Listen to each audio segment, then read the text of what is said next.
and I think you had an opportunity to meet Fred Hampton.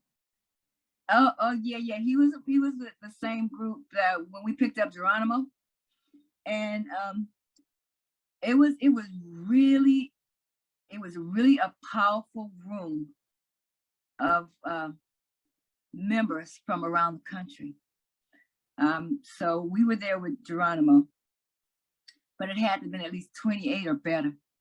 And they were there to meet and to get their training and stuff like that. And so at that point, they were all just greeting each other and sitting around getting to know one another. And I was just impressed. I was so impressed, and I was young. So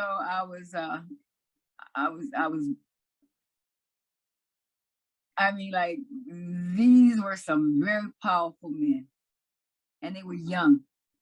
And I was floored. I was like, I couldn't wipe the smile off my face. I was so impressed.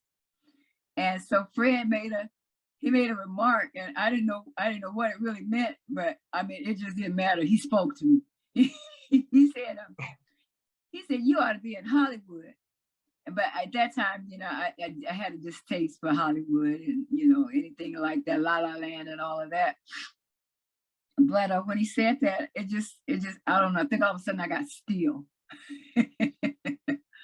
But yeah, he said it in a joking way, you know, so there were all kinds of sides to him, but for sure, he was very powerful and clear spoken.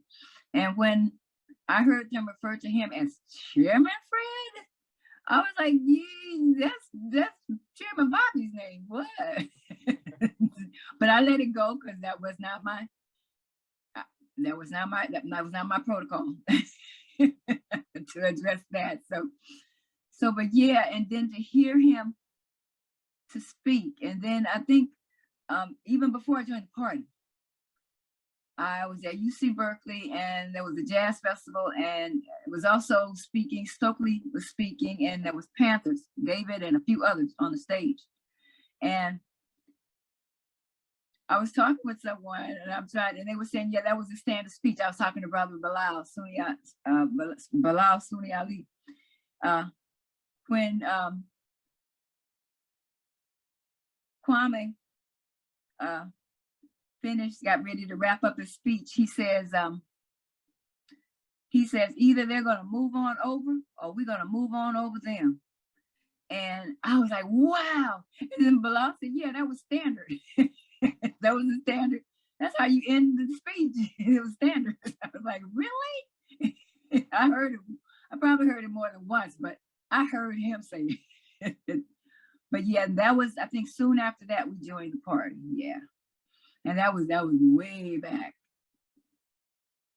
Yeah, 70-something.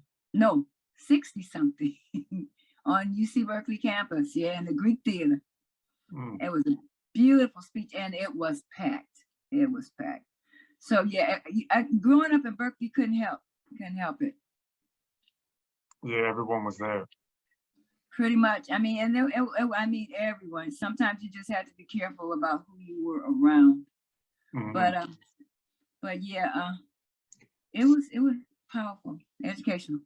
Did you know someone named Vanita Anderson? It sounds familiar, but I probably on site or something. She was one, you know, when the day that George Jackson got killed, she went to the prison with Stephen Bingham, one of George Jackson's lawyers. I know Bingham. And she was supposedly in the Black Panther Party. She might have been. There were a lot of sisters, but like I had my own unit. You know, we had like our own little cadres. And I met a lot of people. And then when we did any rallies, and then on Sunday mornings, you know, whoever was in the area, and it was any place from 40 to 50 members showing up for those classes. And probably in the building, it might have been 70 people. Now, some of the folks that I seen go through central headquarters, I've seen in movies these years. and it amazed me. I was like, wow, you used to be, anyway. So it's no telling who all I might remember like about 5 or 6, and probably more than that. Fanny introduced me to so many people in New York, sisters especially. And then in the Bay Area, yeah, they kept me where I was always working on the paper. And the only time that I got to sit down with a group was when we were getting the papers prepared to go worldwide, and for us to take it down to UPS shipping. And that was about the only time we're sitting there and we're doing that processing, that mechanistic work. And mainly that was in San Francisco when that happened. A lot of times there were a lot of sisters. I remember Marge, and I forget Margie's last name, Artie, and Marilyn, which was June's wife, Pat, who was David's wife. I ended up spending a lot of times around folks that spent more time in central headquarters. I got to meet folks on and off, but usually unless they're part of your cadre, I don't see them every day. But I do recognize faces from time to time. Mm-hmm. Vanita, though, yeah, that I don't think, was it Vanita you said, or Vanita? Vanita. That name sounds familiar. I could go on. There were people I grew up with in high school that joined as well. Mm-hmm. Yeah, junior high and high school that were in the party. But yeah, names now. Oh boy. And you have mentioned Bilal. Did you know Bilal's wife, Fulani? Yeah, and I see. I was trying to get the Fulani to join. I was with La Brigada Venceremos, and I was trying to get her to join with me so that we could, bring a balance, and get more of our people in, and so that they could get to Cuba, because that was one of the things Cuba had really taxed me with, but I didn't. I let it roll off because we were supposed to be international. So I didn't just focus on people of color, I focused on people. And, but of course my primary goal first were people of color, Black people. So, if Fulani didn't join until I finished my 6th year with the La Brigada Venceremos, and I was tired. And then she came on and she was like, oh, come on. I said, like, here's the key to the house. I'm going to work, I'll be back, as soon as I finish, which probably was like 3 days later. So, and she had a busy schedule, but she ended up going there and she became a spiritual leader, Iya, and I keep forgetting if it's Condombles with them or Santeria, Ifa faith. But she, oh man, me and Bilal talk a lot about her still. She sang with Miriam Makeba. She was a beautiful singer. She was a gracious young lady. Now that was another one. Her and Fanny, oh my goodness, those were my ladies. Those were my ladies. Iya Fulani gave me a little more reverence. She gave me that. I mean, her and Fanny both were a little older, but she gave me a little more reverence. Fanny was real good with me, but yeah, she kept me a little more level with her, although I was not level with Iya. Iya was profound. She was impeccable. So Fanny, Iya, and a few other sisters, Malika, some sisters that could do incredible work, just fascinating. I just learned. Yeah, I think Fulani also provided security to Kwame Ture. Yeah. She probably did. That one I didn't know. Like I was security for Eldridge, but Eldridge is more like fluff. But working with any other brothers like Geronimo, it was serious. Because they knew my training. So did Eldridge, but Eldridge, I don't know. He just had this thing about women. He was okay. My nickname was Legs. Yeah, not proper. And the only reason I found that out was my son's father. He told me that. I said, what you call it, legs? And so what you mean by Eldridge being security for him was fluff and Geronimo was more serious? That Geronimo was actually. Well, Geronimo. Yeah, go ahead. The professional, yeah. Geronimo, he knew what points he was supposed to be on, and he knew the work that I had learned to be where I was. Eldridge, it was just because we were pretty. We were young, and we were female. So it was just for show. It wasn't. Just for show. Just for show. I mean, but he wanted us to do a little demonstration for sure. But other than that, it was for his edification. And then your son's father, he was a member of the Lumpin? Yeah, Bill was a musician way back, and he was out of San Jose, and I ended up meeting him at the newspaper how did that happen? I think that happened once a week. We all had to get together and mobilize to get that work done. So we got to know each other. Two of the members of the group, actually one of the members was one of my best friends that helped. We both joined the party at the same time. And so I got to meet the other two brothers, and I met Bill when we went down to San Jose, and he had a little chapter there, but it hadn't been official. And so they brought him into the Bay Area, and he became a member there. And so he always had ideas. He was a lot older, but he was, they were all about the same age, David and Bobby and them and James's father. So about the only time we saw him was working on the paper. So he and one of my good friends and the other two brothers, they got together, but Bill was the musician. Bill was the songwriter. Bill was the one that came up, and he also knew how to work the industry. So he made things happen. He presented it to David, the Chief of Staff, David Hilliard, and the Central Committee. And the party saw how it would be beneficial. And so they made a lot of money. I think just before there was a big in Pan-African gathering. And that was one thing about the party. We didn't deal with cultural. We dealt with, the culture of how we had been brought up, but African culture, we didn't deal with as much. We dealt with internationalism. So my thing was in internationalism also enclosed, culture. So, but I kept that to myself. And then in New York, that was one of the things that I liked the most was the culture, was being exposed, because they were very cultural, those guys. I loved it. I want to ask you about that, but just for the sake of the audience, the Lumpin what was the Lumpin?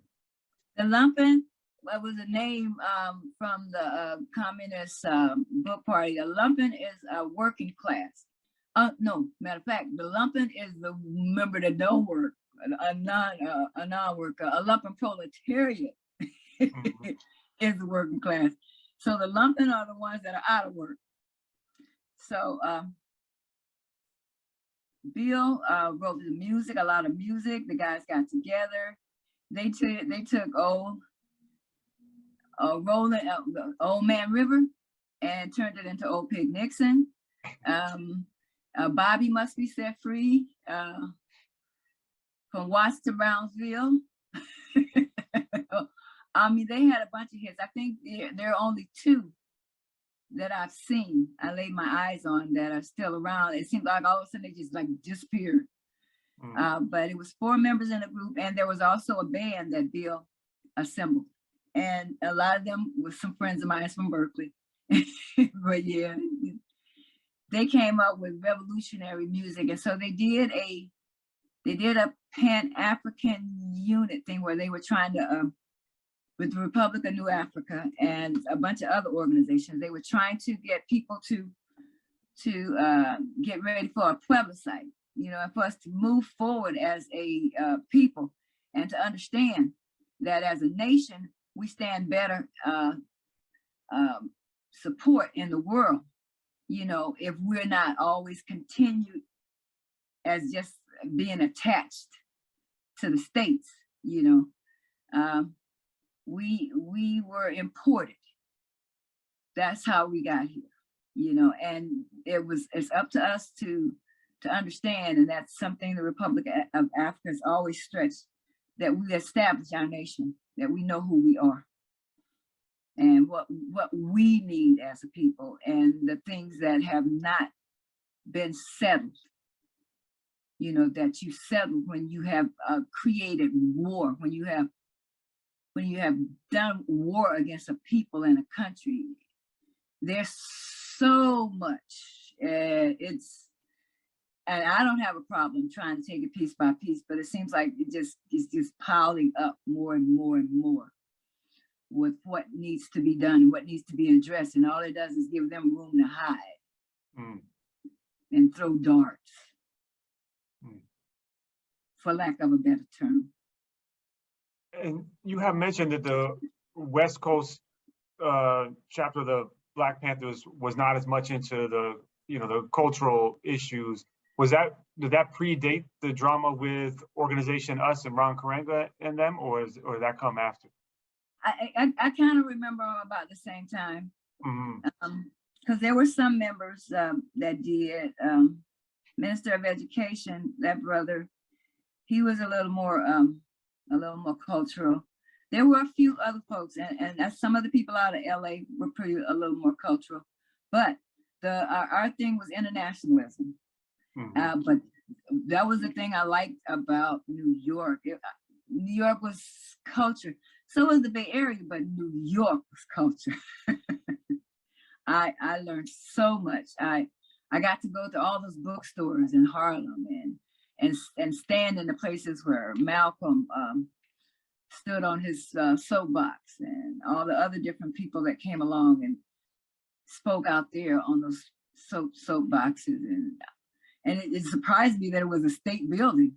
I was like, whoa, man, yeah, and all the bookstores that just inundated that area. Yeah, New York, powerful culture, powerful. The Bay Area, yeah, but just a little different flavor. There were a lot of culture. California, you know, it was cultural, but yeah, the party was more international. We met with people around the world, but basically it was, they didn't, you know, you didn't point out that this was African or that was, you know, or that wasn't that, yeah. It was mainly philosophy, theory, socialism.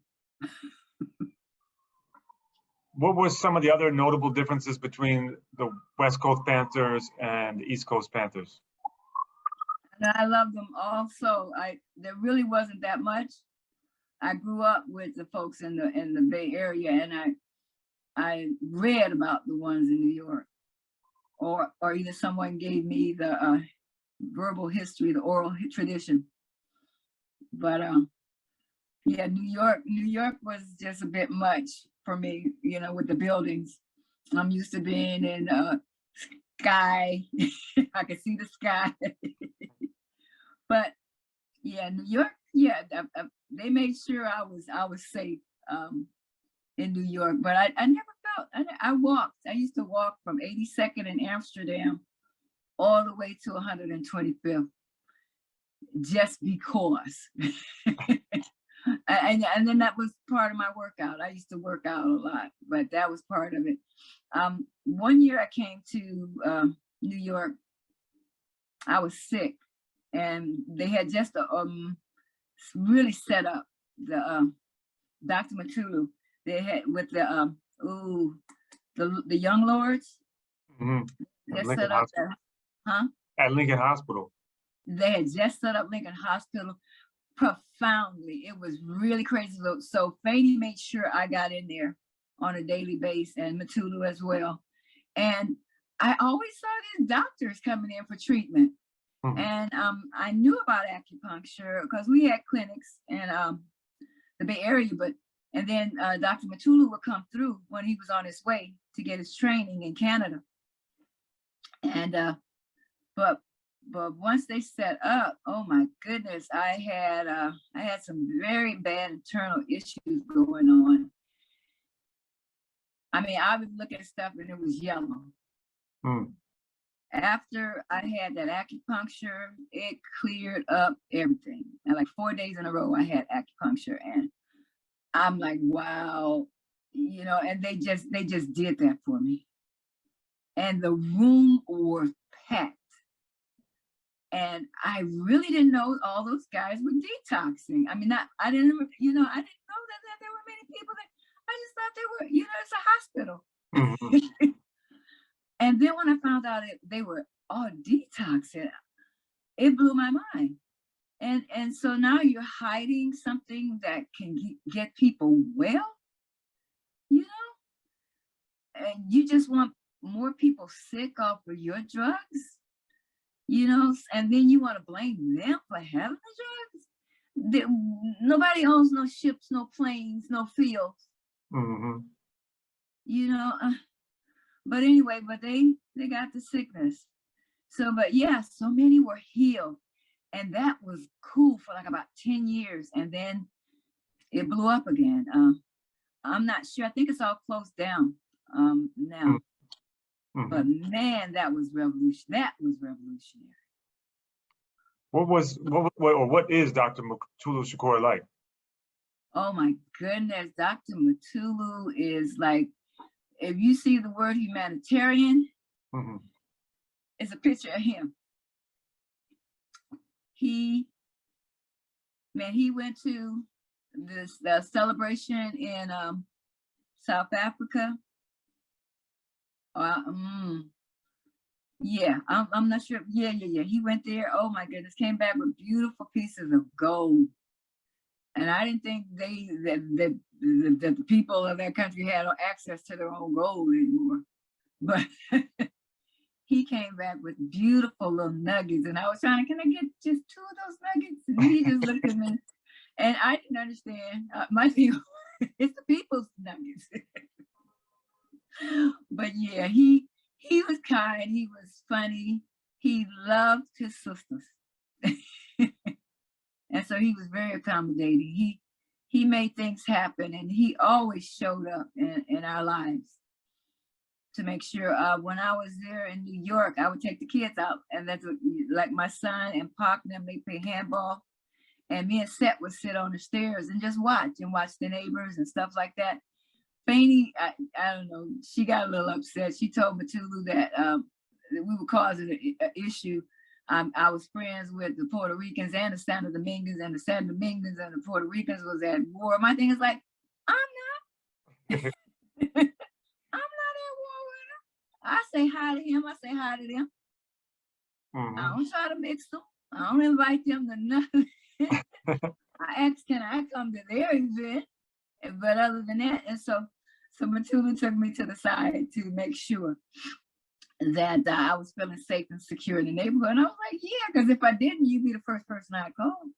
And I used to walk to his house, but the best thing about him was, I mean, like, okay, there was a couple of other doctors that were trained in California. Hurt, painful. Dr. Mutulu, you never knew he had even put a needle in. Mm-hmm. And those needles are paper thin. So for someone to not be able to do that properly, he used to tell me about the different nervous system. I was like, that I'm good. I mean, because it's too intricate. It's just way too much information. The nerves that run through your ears, the nerves. I mean, he was trying to show me how to stick myself. I was like, do you see me looking at you? I am not watching you stick me.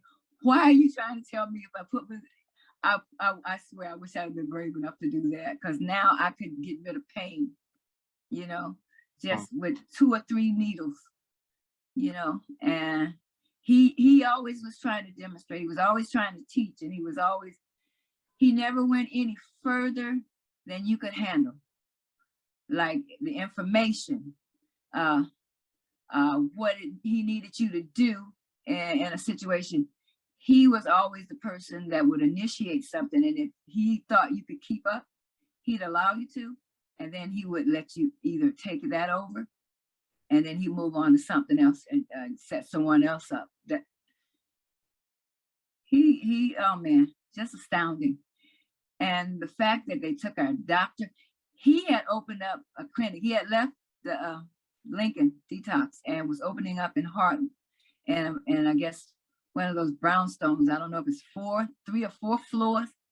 And then he wanted me to set up my business on one of those, but I'm still hooked on the West Coast. New York was like, oh, okay, it's pretty, but I can come do see my folks at the Apollo. You know, Bob was there a lot, so I got to see Bob there. But other than that, talking about Bobby Seale? No, Bob Marley. Oh, Bob Marley. Oh, wow. Yeah, no, I was not feeling. I think even in the 80s, I still was going back and forth, you know, but it was still, I had to leave out in November and come back in April. How's the cold? Yeah, exactly. So around what year did you kind of start living in New York part of the year? Oh, I started back, it started probably about 79.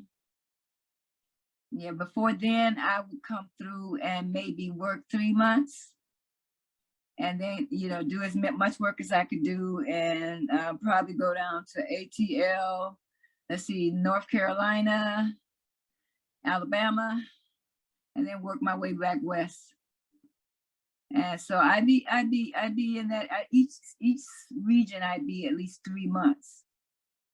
And you were doing that for the party? No. At that point, this was after the party. I left the party when it split in 71. I was pregnant, and I was like, I think I want to have my baby. So I'm going to have to sit down and be pregnant.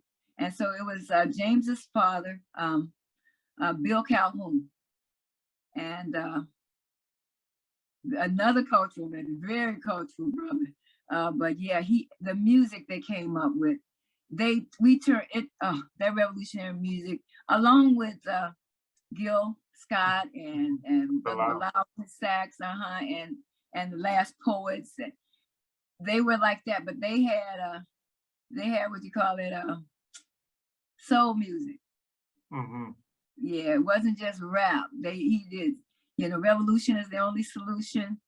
A 45 would stop all jive, 357 send somebody to heaven without being too controversial. Yeah, and old picnics sung to Old Man River. You just keep rolling along. So the traveling you were doing in the late 70s, early 80s, what was that related to? That was me making my rounds, coming in and spending, like if we were working on any kind of project. And then also that was the way that I kept myself mobile. I was a natural hair care specialist. Mm-hmm. I started back in, oh my goodness, when I was 18. I ran into some sisters from LA and San Jose that were braiders, sculptors, hair sculpting.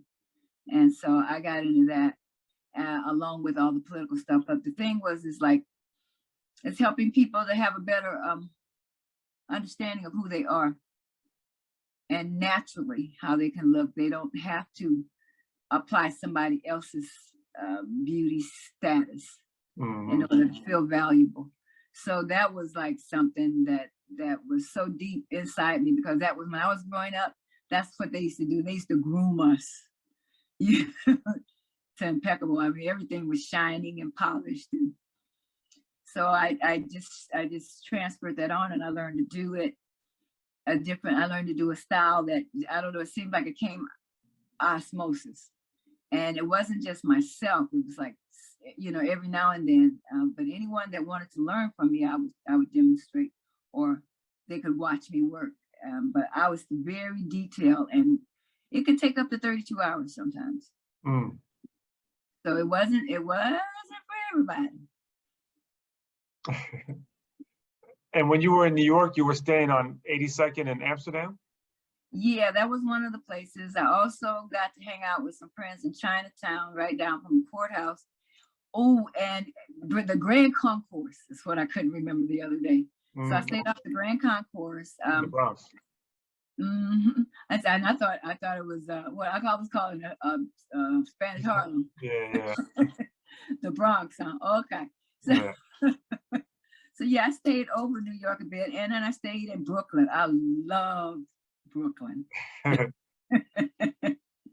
So I spent a lot of time in Brooklyn, but yeah, usually where Faye was, I spent, and then I'd hang out with Ahmed and a couple of other comrades, and that was Grand Concourse.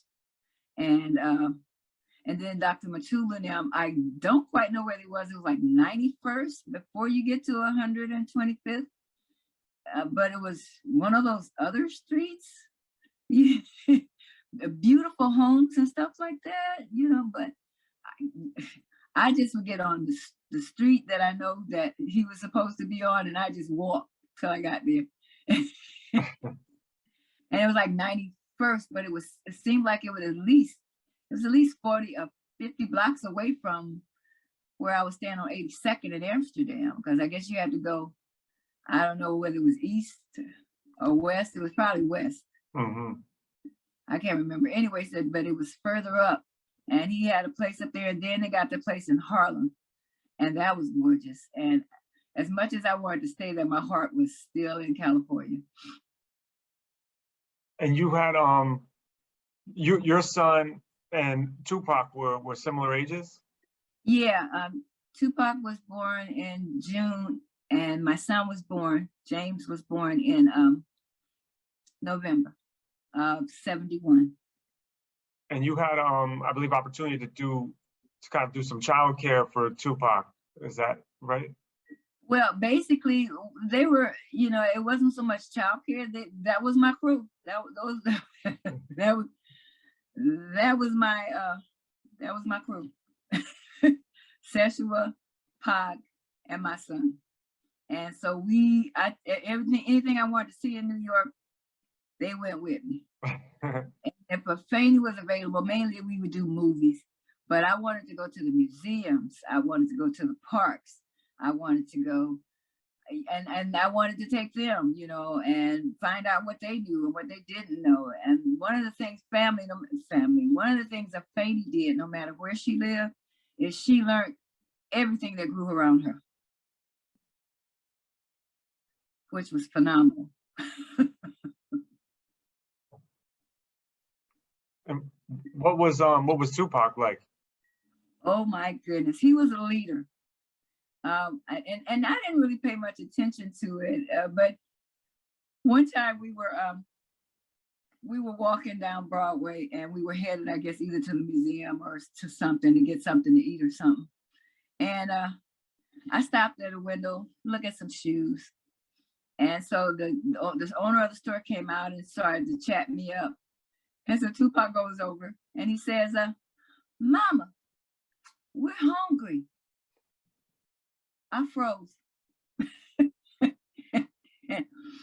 He's thinking in his head quick how this can be utilized. He's seeing a picture. And my thing is, if you don't get back over there, you better.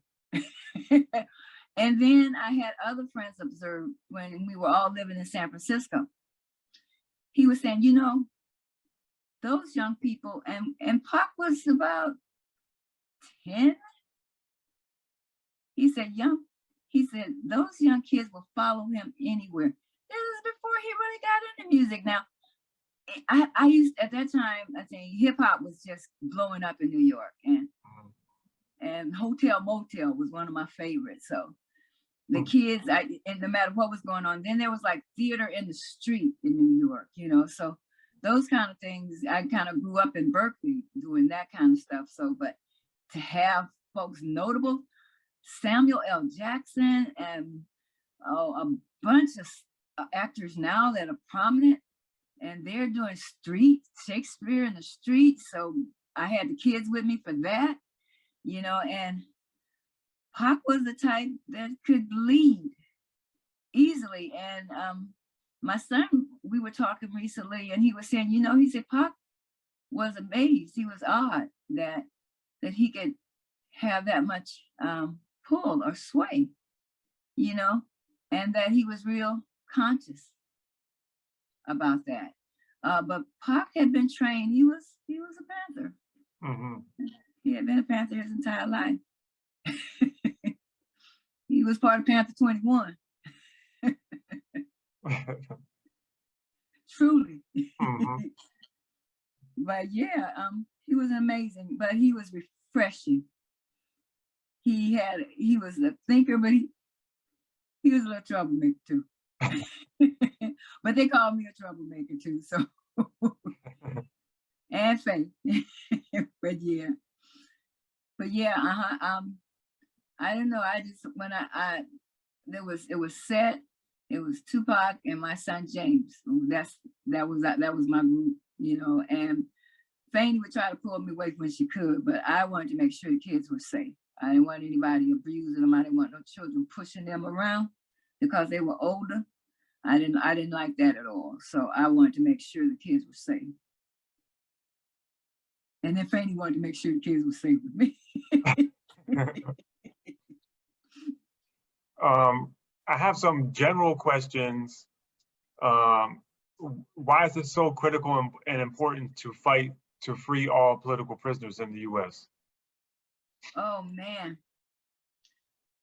I studied corrections in school, and they talked about how that was all established. But in my head, it seemed to all happen once the emancipation. And it became a carryover of them sending people to hunt down folks that were slaves. And at that time, they were just trying to keep up with people and get them back on those farms, those plantations. And so these guys that used to hunt down these slave hunters became police and sheriffs and guards.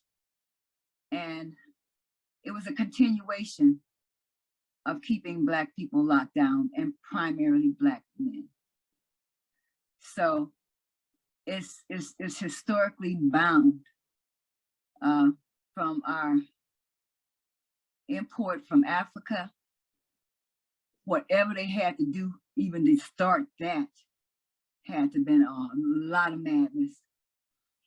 And for it to journey still, it's still historically relevant in our history that the men are subjugated like that, and it tears down the families. It's a perpetuation of discontinuing our families. I had an uncle, I don't know why, oh yeah, he was a bootlegger. Not a bootlegger, anyway, he was selling liquor out of his car because it's a dry county. And when he went to prison, somehow they hit him in his ear and he could never hear the same again. So those kind of things, I grew up hearing just bits of that, and I didn't really understand what I was hearing. It just sounded awful. So inside, there's always been a lot of hurt when it comes to my people, and especially the men. And so that's always been my focus, and I understand it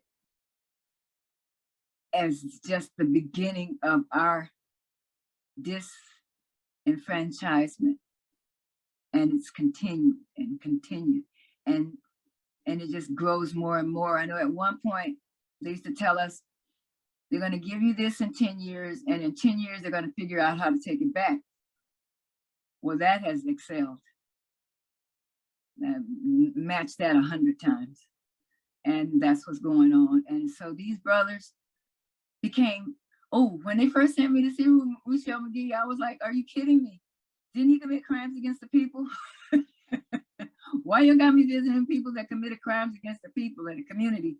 And so I think I got an education, and I ended up there every week that I was supposed to be there. So then that's when I got a very great education. And that was even just attaching my uncle's story to that, you know, that was something that still kind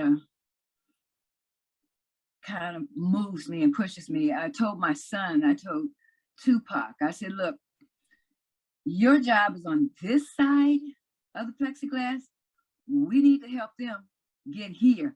Your job is to be here to help them get here.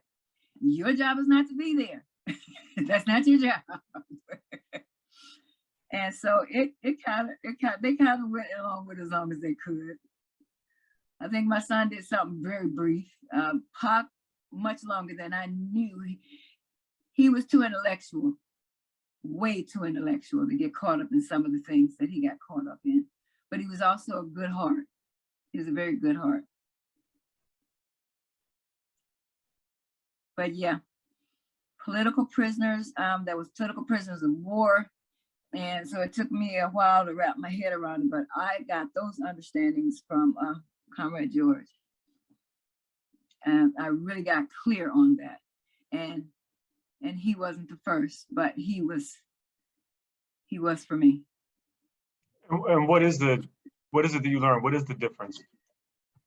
Oh boy, I'm still balancing that, okay?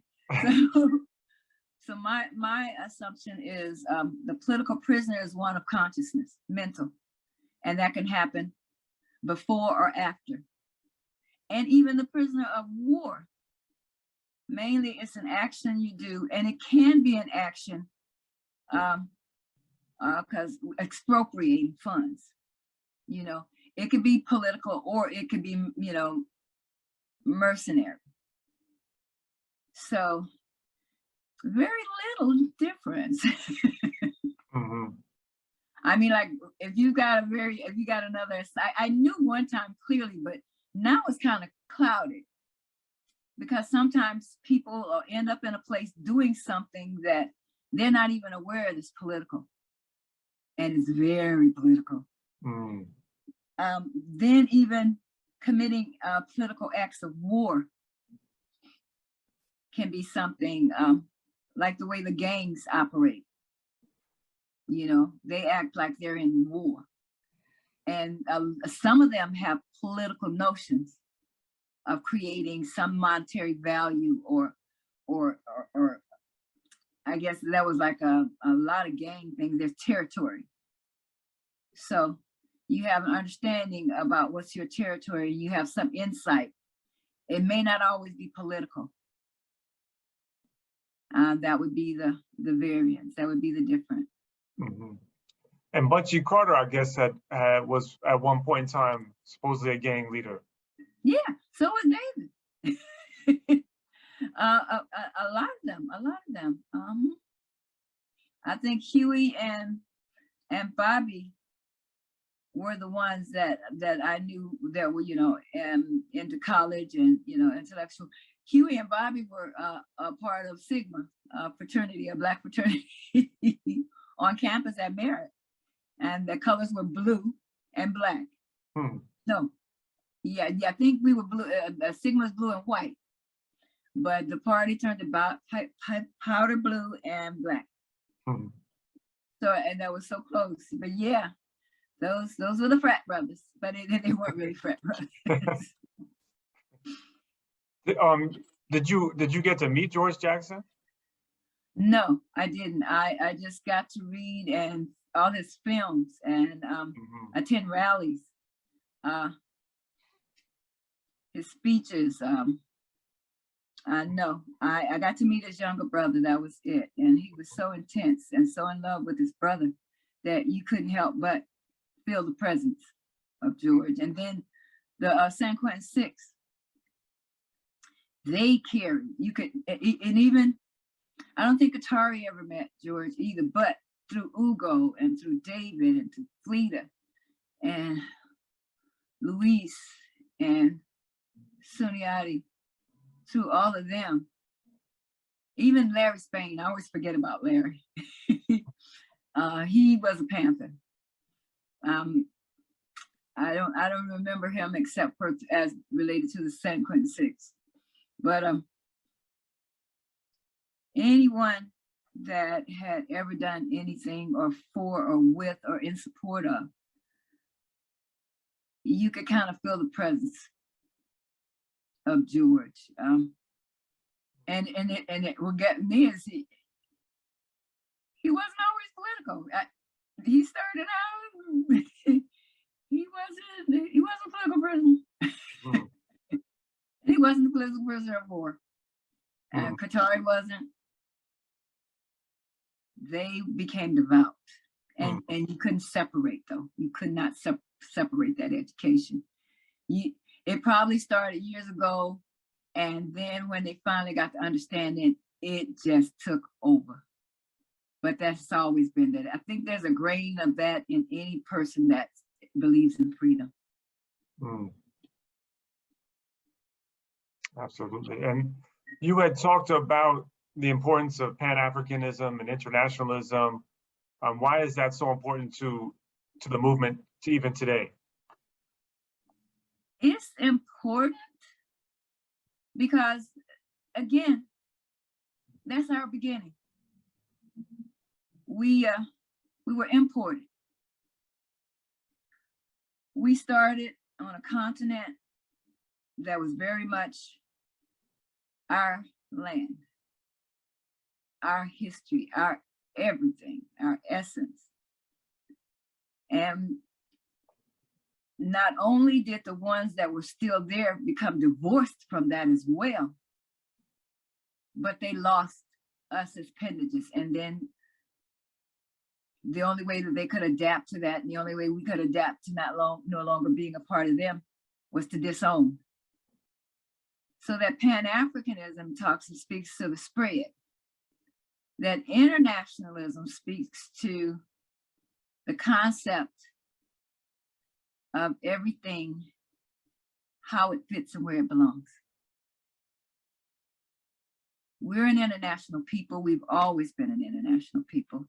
Any part of history, any beginning, any development, you had people out of Africa spearheading that. Culture, civilization, the riches, I think about the 12 mystery systems in Egypt, you know, and those were schools of knowledge. And it was, I don't know, it took years, I think, even just to get through one pyramid of knowledge.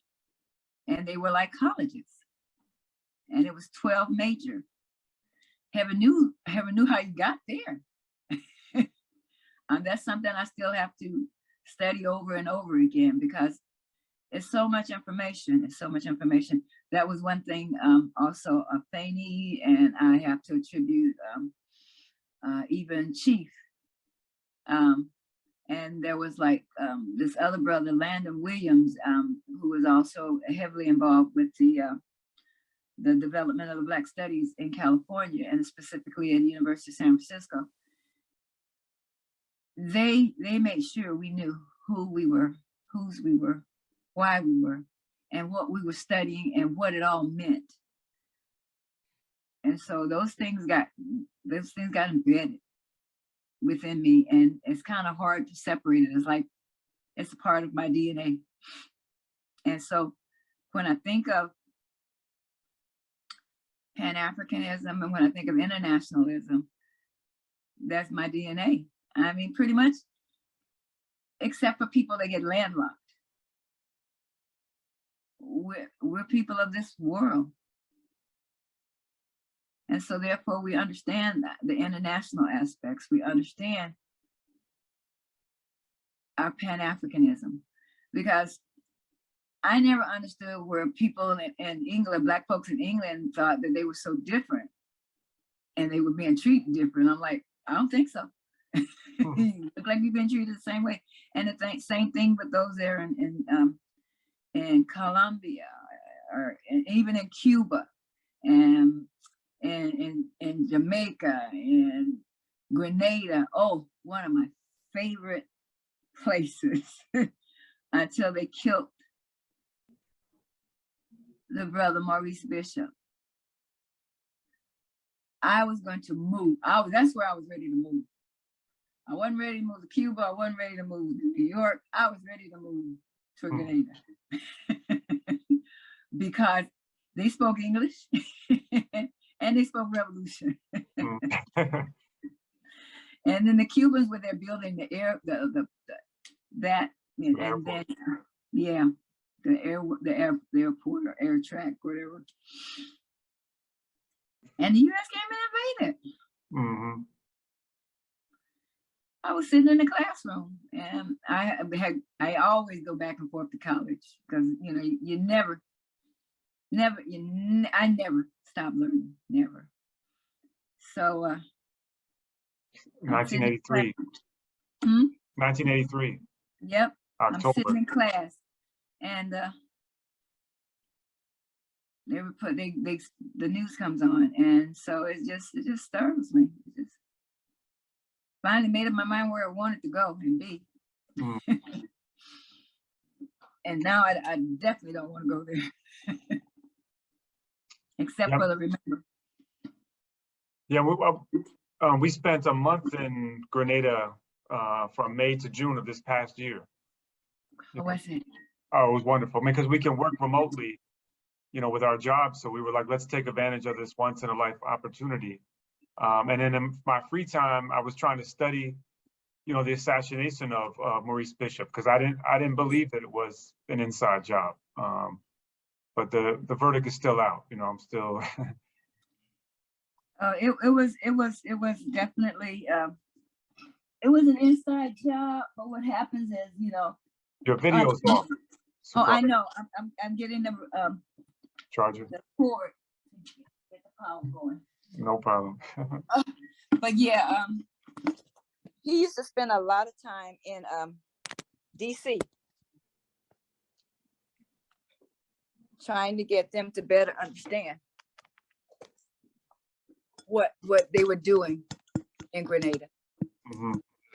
And I always heard a lot about him from the views in Cuba. That's how I knew of him.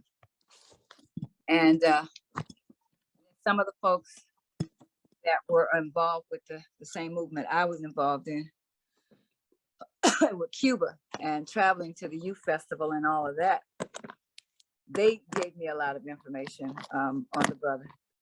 And so it was profound learning who he was. It was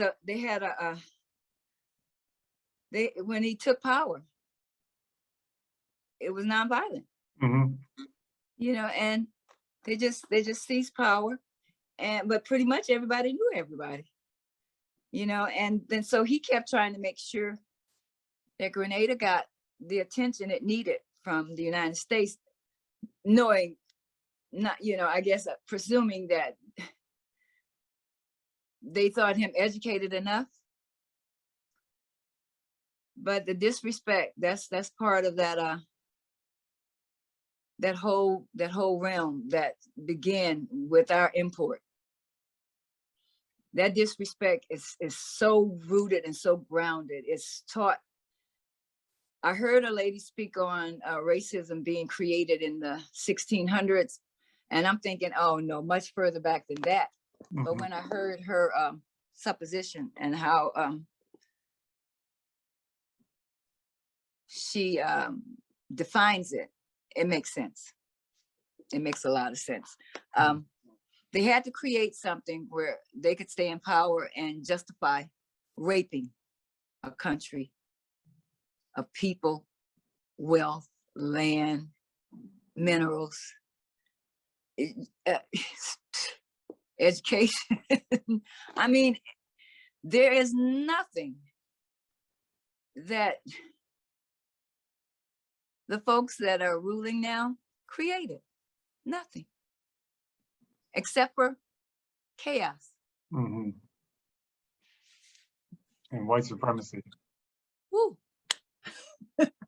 Yeah, I mean, the last thing that Reagan and the U.S. wanted was a English-speaking, Black-led, Marxist country that was autonomous and controlled its own resources. That was the last thing they wanted. I just have trouble believing Bernard Cord and the rest of them killed Maurice Bishop. You know, I don't believe it. I think the U.S. You know, I think it was an inside job with people that were connected to the U.S. Yeah, it was. He spent a lot of time. He spent a lot of time over there. But what happens is like money. Money can stimulate anything. Mm-hmm. And they knew that that wasn't going to, I mean, the fact that the first in exchange wasn't violent, that it didn't have to be violent. Mm-hmm. So definitely, it was definitely motivated by the states. Mm-hmm. It was managed. It was definitely managed, but it doesn't stop. It doesn't stop. It just doesn't stop. And what is your diagnosis of the left in the U.S. and the movement today? Oh boy, that's really confusing. Even back in the day, it was confusing. I was really impressed with how everyone stood up, you know, for their sons and their daughters, but mainly the sons in Vietnam. And so that kind of carried over. But every now and then, that soldier-owned mentality kind of gets to me. But the way people are, they get a little alienated. Recently, they've got this whole thing going on with the mandates and the vaxxers. And you'll find out the people that are supporting tomorrow, there's a wrap. And guess where? At the Capitol. And I'm interacting with some people, and when I brought up the notion that, you know, things were happening a little differently until they decided, you know, because then they were starting to try to address the injustices in our community. And then 2 days later, we have a pandemic.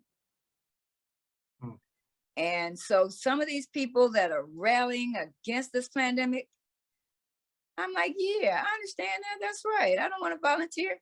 And then I'm listening to my son, Mom. He said, Mom, you know, that's a patriot. So, yeah, I'm confused these days. I have to pay attention because you have people fighting for their rights, but not ours. Mm-hmm. And you have some people that don't know quite where to fit. And that's what I seem to be running into. However, any person that I can have a dialogue with, that I can trust the exchange, I'm right there. I leave it right there. And then it's all about what you do.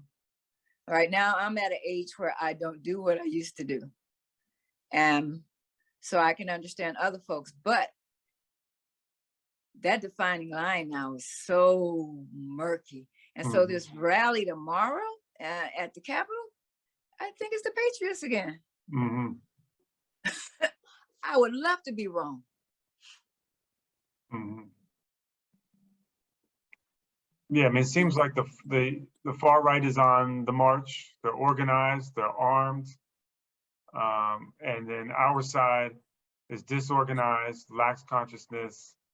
And it seems like the leaders now, you know, back in the day, they would assassinate, lock people up, put informants in.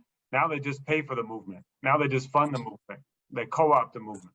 Yeah, that Black Lives Matter. And there's somebody, you can't use BLM. I'm like, hey. That was called Black Liberation Movement. Mm-hmm. Wasn't called no Black Lives Matter.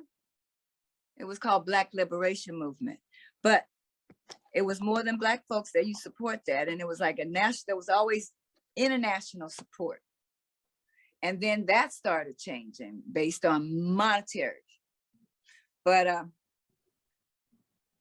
I'm, you know, I'm that type that hopes against hope, hopes against negative. Mm-hmm. That we still have, you know, people that understand that nobody's free unless everyone is. Absolutely. And what advice do you have for up and coming activists? I have to go back to Queen Mother Moore. I didn't know. I had to wait for y'all to be born for the revolution to continue. But I run into some very outstanding young people.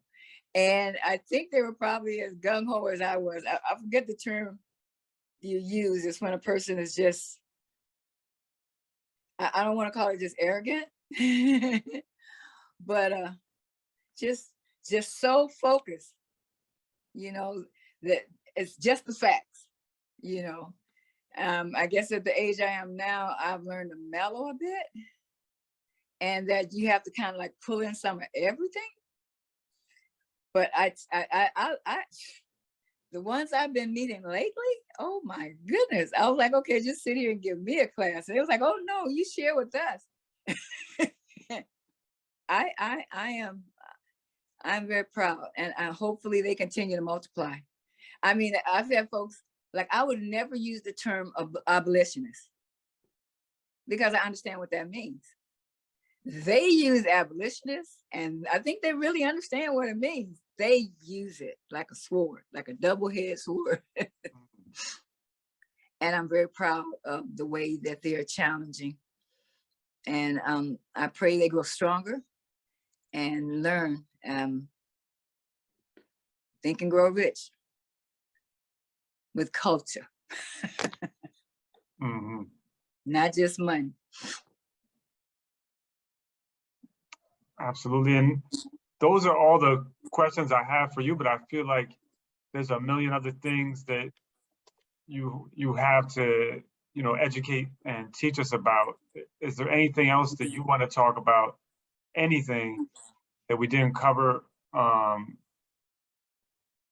You know, I feel like I miss so much rich. You and me both. If you want to stop now and come back at it another time, you know, because it looked like we did.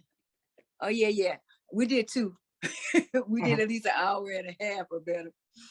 But yeah, because there was some stuff, and I was like, wow, how are we gonna ever get through all of this? And now I can just think of the stuff I skipped over. Trying to just go back. It's been, oh man, it was just an impactful life. And I should have been writing at the time, but I was too busy involved. I mean, I was living the moment. My son even criticizes me, and he's young. He's probably around your age. My thing is like, dude, when you're living the experiment, you know, and there's not even an experiment, when you're living that example, that life, you're too busy trying to make sure you're not making mistakes. Mm-hmm. Trying to make sure you dotting everything and crossing this and that you know, I don't know, sometimes you didn't know who was for you. Mm-hmm. And those times really haven't changed much. But it's the test of time. Because I'm still seeing people that I met in the 70s,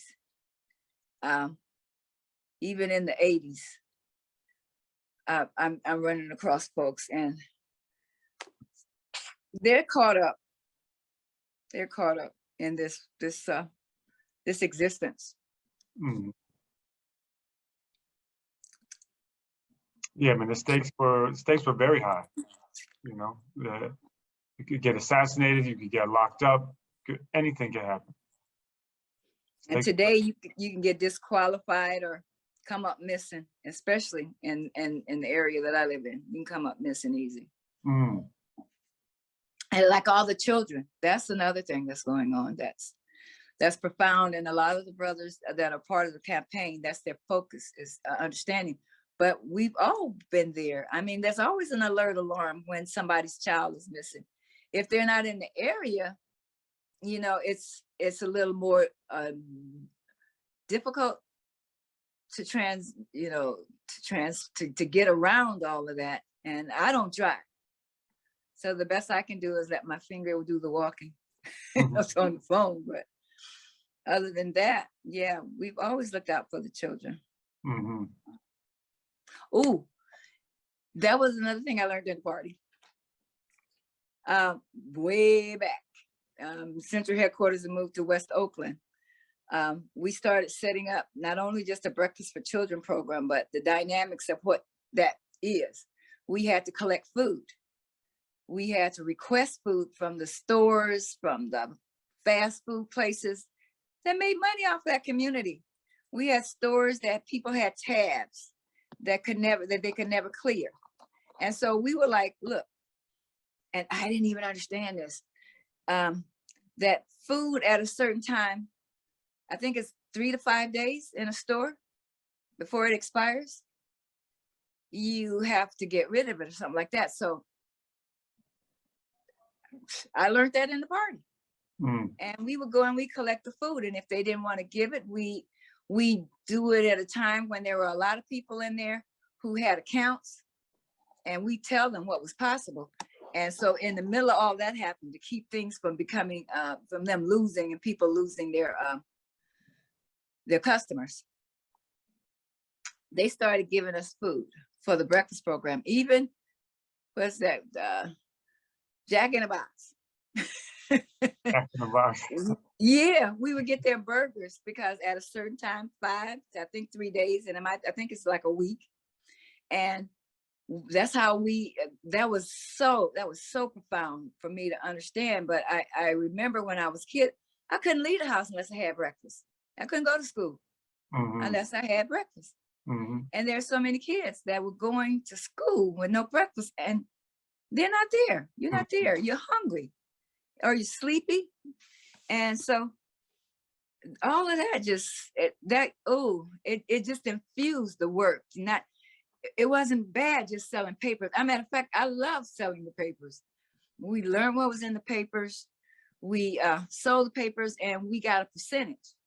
And so that meant at the time I was a meat eater, we had steak, potatoes, and peas. So I learned a lot of commerce working with the party. Mm-hmm. I learned a lot of great skills. I learned how to do food, how to get food for people, when you don't have the money. I learned how to get for people to understand their rights to food and stuff like that. And the 10-point platform, oh my goodness, that was strength. That was strength. So much we learned. The education, we learned philosophy. When I got to college and they were talking about, we're going to study philosophy, I said, I've been there. Let's move on. Was the 10-point platform already written by the time you started, or was it? Yeah, that was one of the foundations of the party. Mm-hmm. That was one of the foundations, that Bobby and Huey. Yeah, yes. There was no party without the 10-point platform. Mm-hmm. The party was the 10-point platform. And that was developed by the two of them.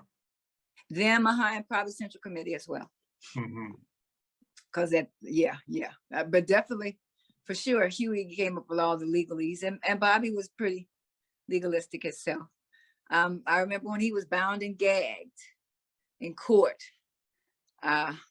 In Chicago. I remember even Huey. Oh man, I was trying to think of what in particular. Him patrolling the cars, and them going to Sacramento to fight the new gun ordinance. Mm-hmm. And so in the newspaper, it was niggas with guns.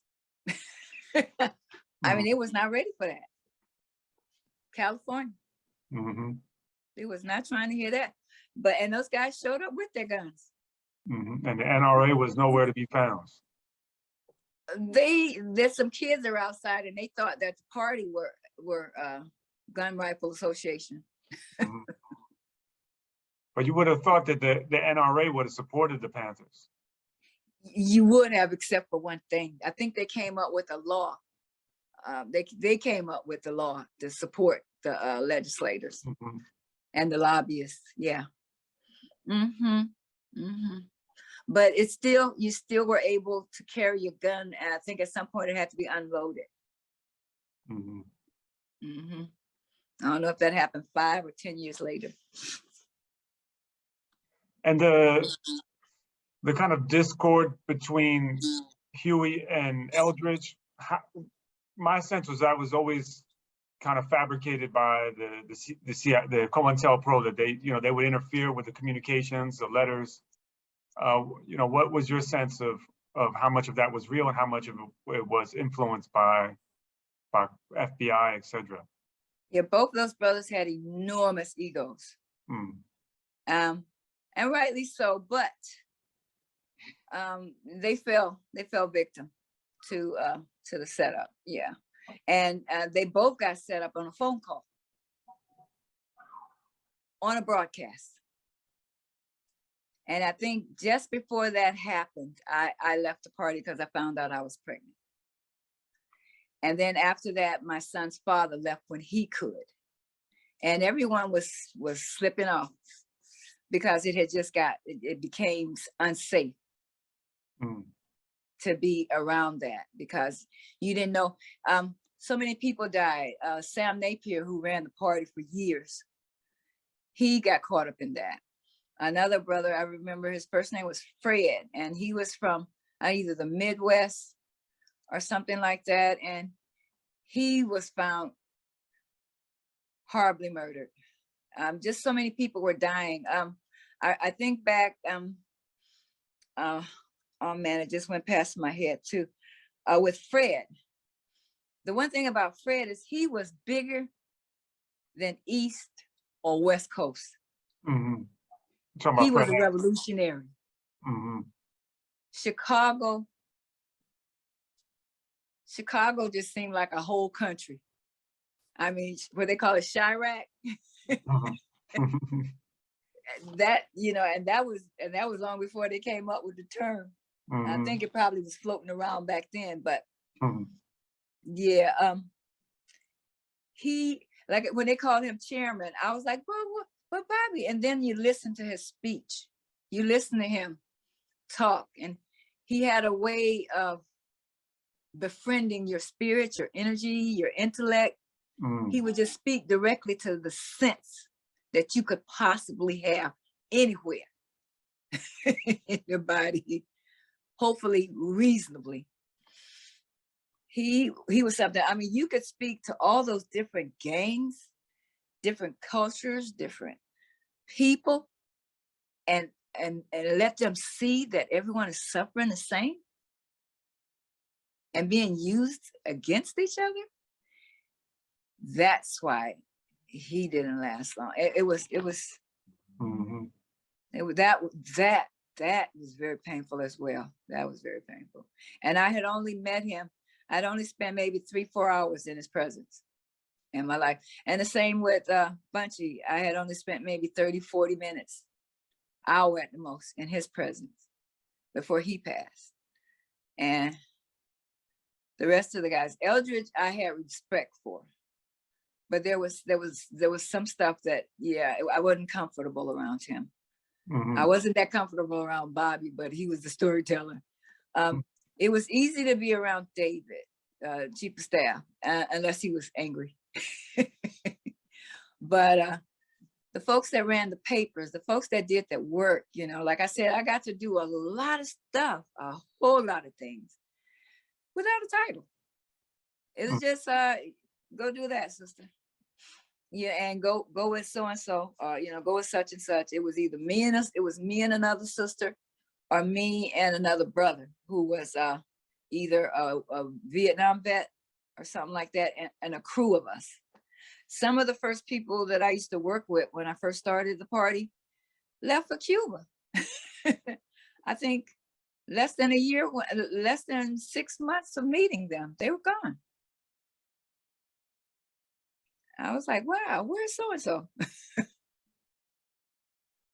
But yeah, it's been like that. It's been like that. But Huey and Eldridge fell into the trap, and they're both egomaniacs, very, very big egos.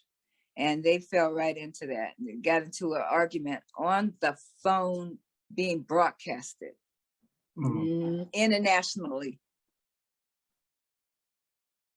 Eldridge was in Algeria at the time? I think so. I'm not sure. I can't remember. Yeah. He was either in Algeria or France.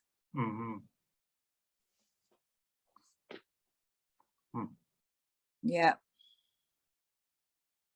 Was there anything else that you can think of now that you want to cover? That's about it. I'm gonna go over some stuff, and if I see anything, I remember, because I've been dashing in and out and through stuff. Yeah. I didn't ask everything chronologically either, which probably didn't help. No, you did better than I did, because I even managed to put some things in the right place, and then when I started talking, they went back. But yeah, if I try to do chronological, it might work better. But I have a tendency, I don't remember, everything chronologically. I just remember the events, So if there was something significant that was going on, then I could line it up, and then probably feed back and forth that year on what went on. I have another question. How about the Black Liberation Army? Did you ever have any interactions with any members of the BLA? I can't say that I did, but I understand that I have. I felt, because we always talk about, being ready and prepared and armed and stuff, but you want to know who the backup is.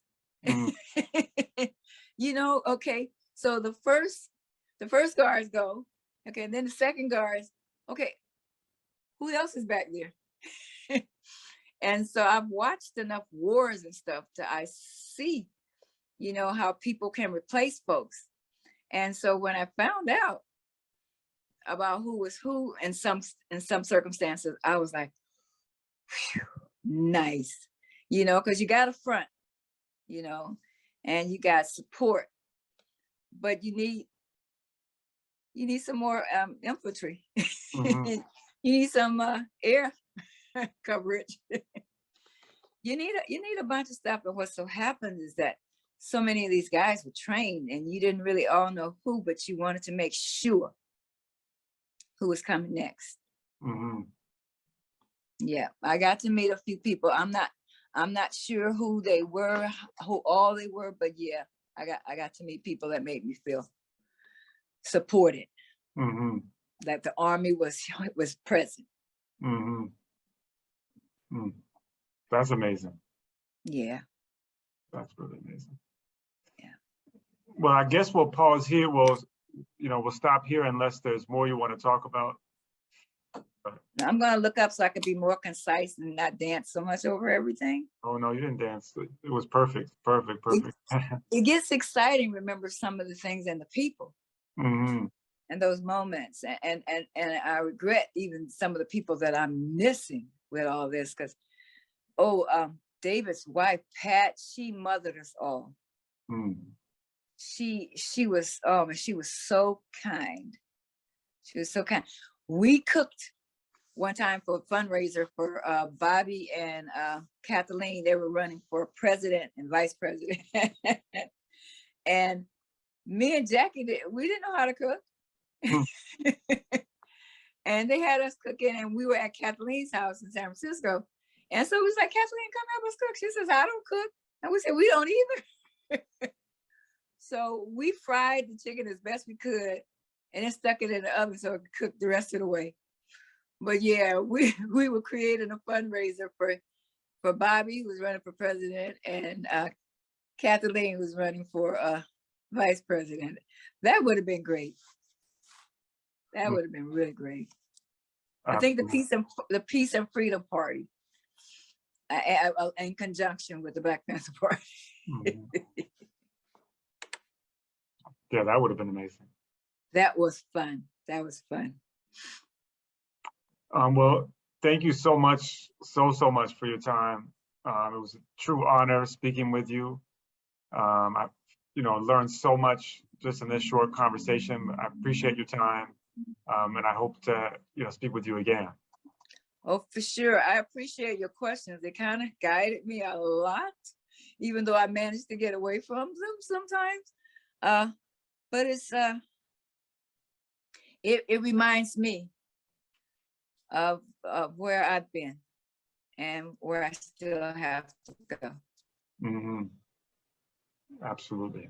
Well, thank you again.